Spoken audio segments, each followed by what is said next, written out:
Hi friends, எல்லோருக்கும் good morning. இன்றைக்கி என்னோடய சேனல் என்ன பார்க்க போகிறீங்கன்னா, ஒரு இன்ட்ரெஸ்டிங்கான வீடியோ தான் பார்க்க போகிறீங்க.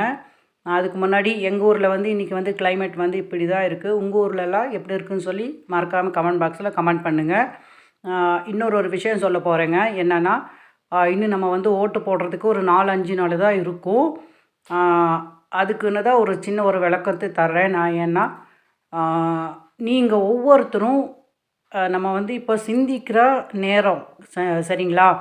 ஏன்னா அவங்கவுங்க ஊர்லேயே நீங்கள் பார்த்துக்கோங்க, என்னென்ன நடந்திருக்கு, என்னென்ன நடக்கலை, நமக்கு யாருக்கு ஓட்டு போட்டால் நம்ம நல்லபடியாக நடக்குங்கிறத ஒவ்வொருத்தரும் சிந்தித்து நம்ம செயல்படணும். ஏன்னா நம்மளுக்கெல்லாம் தனித்தனியாக ஒவ்வொரு அந்த சிந்திக்கிற மனப்பான்மை இருக்குது.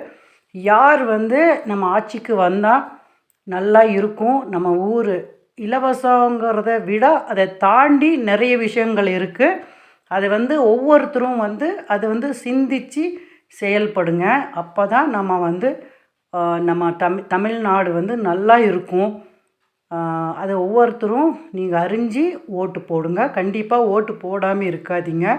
ஓட்டுங்கிறத கண்டிப்பாக தனி மனிதனோட தனி உரிமை. அது நம்ம தமிழ்நாடு எப்படி இருக்கணுங்கிறத நீங்கள் சிந்தித்து செயல்படுங்க. ஸோ எங்கள் வீட்டில் இன்றைக்கி காலையில் பிரேக்ஃபாஸ்ட் என்னென்னா வெண்பொங்கலும் அப்புறம் சாம்பார் தாங்க, பருப்பு சாம்பார் தான். இதுதான் இன்றைக்கி காலையில் எங்கள் வீட்டில் பிரேக்ஃபாஸ்ட் செஞ்சோங்க. ஆனால் சூப்பராக இருந்துச்சு. இந்த ரெசிபி நான் போடுறேங்க. நான் அதை வீடியோ எடுத்து வச்சுருக்கேன். நான் அதை அப்லோட் பண்ணுறேன். இந்த சாம்பாரும் இந்த வெண்பொங்கல் ரெண்டும் நான் வீடியோ எடுத்து வச்சுருக்கேங்க. என் மகனுக்கு தான் ஊட்டி விட்டேன். அவன் சாப்பிட்டா, ஆனால் சூப்பராக இருக்குதுன்னு சொல்லியிருக்கான்.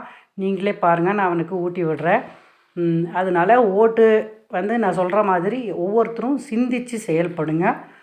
யார் ஆட்சிக்கு வந்தால் இதுக்கப்புறம் நான் சொல்கிறத மனசில் வச்சுக்கோங்க. என்னென்னா, இலவசத்தை தாண்டி நிறைய விஷயங்கள் இருக்குது.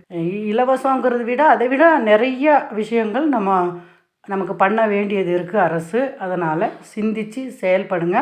நானும் ஏற்கனவே நான் சின்னதில் இருக்கும்போது நான் ஒரு பஞ்சாயத்தில் வார்டு மெம்பராக 5 வருஷம் நான் ஒர்க் பண்ணியிருக்கேன். ஓட்டில் நான் நின்று நான் ஜெயிச்சு நான் நல்லது பண்ணியிருக்கேன். அந்த ஒரு கான்செப்டில் தான் நான் சொல்கிறேங்க. ஏன்னா நம்ம நிறைய கவர்மெண்ட்லேருந்து நிறைய விஷயங்கள் மக்களுக்கு நல்லது நடக்கிறதுக்காக நிறைய விஷயங்கள் இருக்குது. அது தெரியாதவங்க நிறைய பேர் இருக்காங்க. அதனால் நீங்கள் ஒவ்வொருத்தரும் நீங்கள் சிந்தித்து செயல்படுங்க. அப்போ தான் நம்ம தமிழ்நாடு நல்லா இருக்கும்.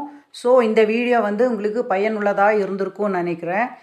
ஸோ இந்த வீடியோ உங்களுக்கு பிடிச்சிருந்தால் லைக் பண்ணுங்கள், ஷேர் பண்ணுங்கள், கமெண்ட் பண்ணுங்கள், மறக்காமல் சப்ஸ்கிரைப் பண்ணுங்கள். என்னோடய சேனலுக்கு எல்லோரும் சப்போர்ட் பண்ணுங்கள். ஸோ தேங்க்ஸ் ஃபார் வாட்சிங். தேங்க்யூ.